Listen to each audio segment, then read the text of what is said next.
মিলেও নড়াতে পারেনি, সেই দরজা হযরত আলী রাদিয়াল্লাহু আনহু এক হাতে উপড়ে ফেলেছিলেন। দেখুন, শেরে খুদার সেই শক্তি যা খাইবার বিজয় করিয়েছিল। এটা ছিল খাইবার যুদ্ধের সময়। মুসলমানরা অনেক দিন ধরে খাইবারের মজবুত কেল্লা জয় করার চেষ্টা করছিলেন, কিন্তু কামিয়াবি মিলছিল না।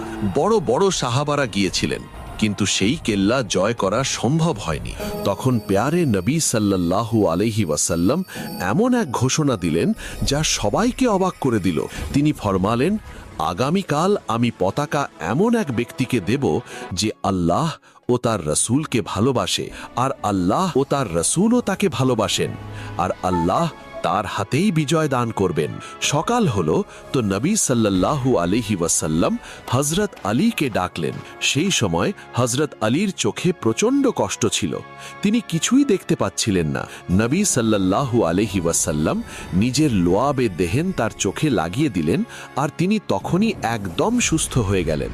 হযরত আলী হাতে জুলফিকার নিয়ে ময়দানে নামলেন। প্রথমেই তিনি খাইবারের সবচেয়ে শক্তিশালী পাহলওয়ান মারহাবকে নিজের তরবারি দিয়ে ধরাশায়ী করে দিলেন। লড়াই তীব্র হল এবং দুশমনের এক আঘাতে হযরত আলীর ঢাল হাত থেকে পড়ে গেল।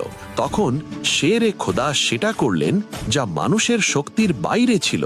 তিনি কেল্লার ভারী লোহার দরজাকে ধরলেন আর এক ঝটকায় গোড়া থেকে উপড়ে ফেললেন। তিনি সেই ভারী দরজাকে নিজের ঢাল বানিয়ে নিলেন আর দুশমনদের মোকাবেলা করলেন যতক্ষণ না কেল্লা জয় হয়ে গেল। ইতিহাস সাক্ষী আছে যে যুদ্ধ শেষ হওয়ার পর যখন সেই দরজাকে মাটি থেকে তোলার চেষ্টা করা হলো, তখন 40 থেকে 70 জন লোক মিলে জোর লাগালো। তখন গিয়ে সেই দরজা নড়ল, যাকে হযরত আলী যুদ্ধের সময় এক হাতে উঠিয়ে রেখেছিলেন। এই ছিল মওলা আলীর শক্তি। এই ভিডিওটা যদি আপনার ভালো লেগে থাকে অবশ্যই ভিডিওটিতে একটি লাইক করবেন, চ্যানেলটিকে সাবস্ক্রাইব করবেন।